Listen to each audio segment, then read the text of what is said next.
Si on dit reprocher, on ne reproche pas. Si on dit reprocher, c'est comme si il y a quelque chose contre quelqu'un ou contre des individus. Je pense que ce n'est pas le cas. Mais comme je l'ai dit, dans toute action, il y a des insuffisances. Une action menée à l'idéal, elle n'existe pas. Et comme il y a des insuffisances, il peut y avoir des gens qui peuvent corriger ces insuffisances pour aller très loin.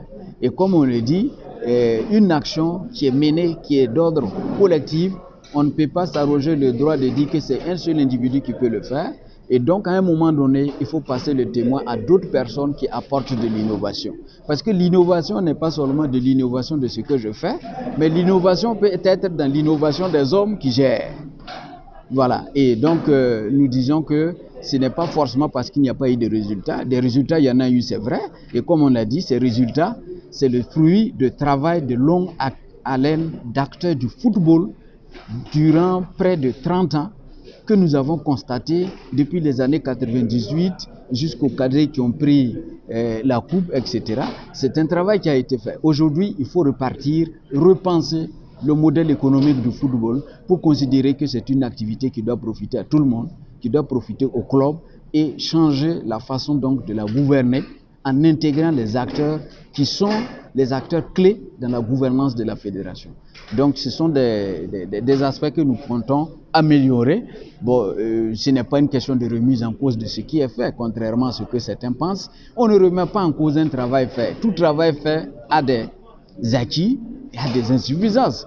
On vient pour apporter un plus et non pas pour nier ou remettre en cause ce qui est déjà fait. Autrement, on se remet soi-même en cause.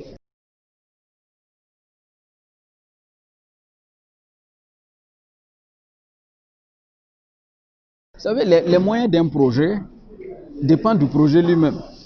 Comme on le dit dans le jargon, un projet se vend et on vend un projet.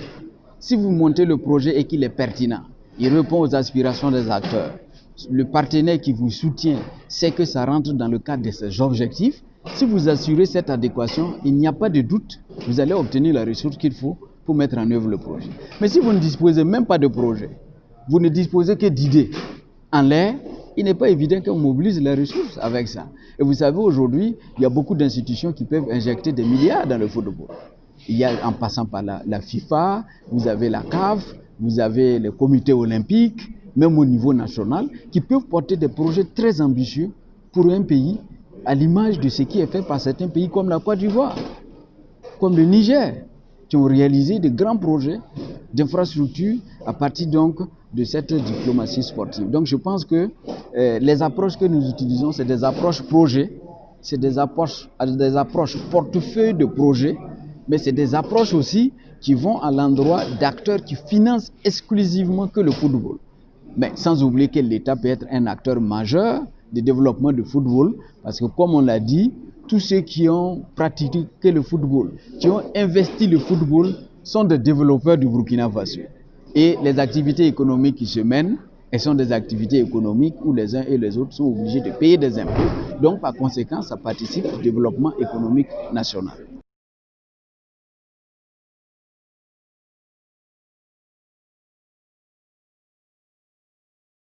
Bon, je pense que ça, c'est des contre-vérités. Hein. C'est des contre-vérités parce que si on le dit, peut-être que celui qui le dit, c'est que le président Amado ou le président Rahim a tenté de vendre des joueurs et que la fédération a refusé. Je pense. Si ce n'est pas le cas, c'est que c'est faux parce que ces acteurs-là arrivent à vendre des joueurs malgré le fait qu'ils ne gèrent pas la fédération. Aujourd'hui, si on regarde au Burkina Faso, c'est les premiers vendeurs de joueurs, les premiers acteurs vendeurs de joueurs au Burkina, c'est Amado, c'est Rahim, c'est Salitas qui vendent des joueurs.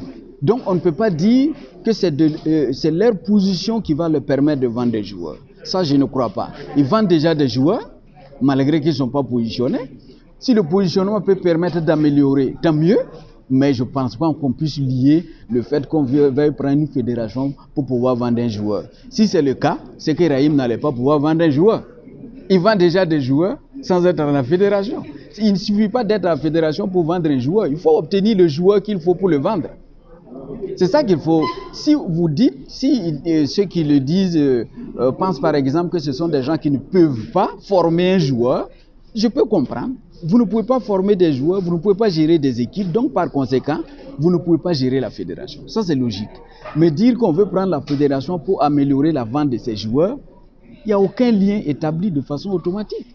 Parce que les acteurs vendent déjà des joueurs sans être à la fédération. Et tous ceux qui ne vendent pas des joueurs ne sont même pas au premier plan. C'est ça. Ceux qui disent ça, où sont les clubs? Où sont les joueurs à vendre? Ça veut dire qu'il y a quelque chose qui ne va pas. Et comme je l'ai dit, nous-mêmes en tant qu'étoile filante de Ouagadougou, je parle au nom du conseil d'administration, cette année verra la création de l'académie football de l'étoile filante de Ouagadougou. Alors, tout le monde rentre dans le business. Si vous ne rentrez pas dans le business, je crois que vous les journalistes, c'est vous qui avez dit que l'étoile filante de Ouagadougou a 5 mois d'arriéré. Et je passais tout le temps à lire ça sur l'étoile. Ce n'est pas intéressant parce que quand vous voyez ça, ça vous gêne. Vous êtes un peu embêté. Mais c'est parce que le football business n'est pas huilé que cela arrive. Parce que vous ne pouvez pas aller demander aux gens de cotiser pour payer des masses salariales. Ce n'est pas viable. Le modèle ne peut pas être viable. Donc aujourd'hui, il faut avoir un système où on forme, on vend et on réinjecte pour former davantage. Et c'est ça le business.